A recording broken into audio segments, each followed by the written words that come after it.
बिस्मिल्लाहिर्रहमानिर्रहीम। अस्सलाम वालेकुम। आप देख रहे हैं A1 TV और मैं हूं मुकद्दस नूर। सबसे पहले हेडलाइंस। पाकिस्तान का नाम फैटफ ग्रे लिस्ट से निकालने के लिए राह हमवार हो गई। फैसला फैटफ के 16 अक्टूबर से पेरिस में होने वाले इजलास में होगा। पाकिस्तान ने मनी लॉन्ड्रिंग, टेरर फाइनेंसिंग की रोकथाम के लिए ठोस इक़दामात किए। 2018 और 21 के एक्शन प्लान में शामिल तमाम नुकात मुकम्मल कर लिए।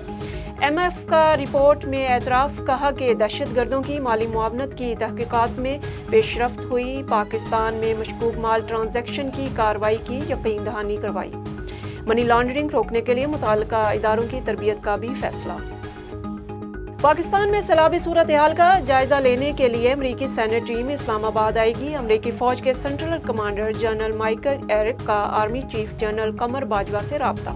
सैलाब की तबाहकारियों और हलाकतों पर इज़हार अफसोस। आर्मी चीफ से बरतानवी हाई कमिश्नर की मुलाकात। क्रिश्चियन ट्रनर का सैलाब से तबाही पर दुख का इज़हार। पाक फौज के सिपा सालार ने मुतासरीन के मदद पर बरतानिया का शुक्रिया अदा किया।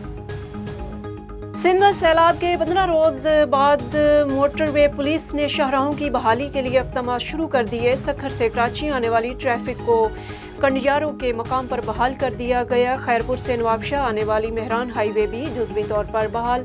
दोनों शाहराहों पर ट्रैफिक का शदीद दबाव। कराची से लाड़काना जाने वाली इंटस हाईवे पर सैलाबी पानी के बायस ट्रैफिक को दादू से मोरो की तरफ मोड़ दिया गया।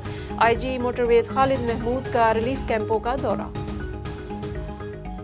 और T20 सुपर एशिया कप के लिए सुपर 4 का मरहला आज शुरू होगा। पाकिस्तान, भारत, अफगानिस्तान और श्रीलंका शामिल। बांग्लादेश और हांगकांग बाहर हो गए। पाकिस्तान और भारत कल आमने सामने होंगे।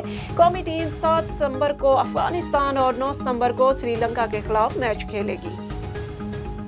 हेडलाइंस आपने जानी। मज़ीद खबरों और अपडेट्स के लिए देखते रहिए A1 TV। A1 TV, सब पे नजर, अंदर की खबर।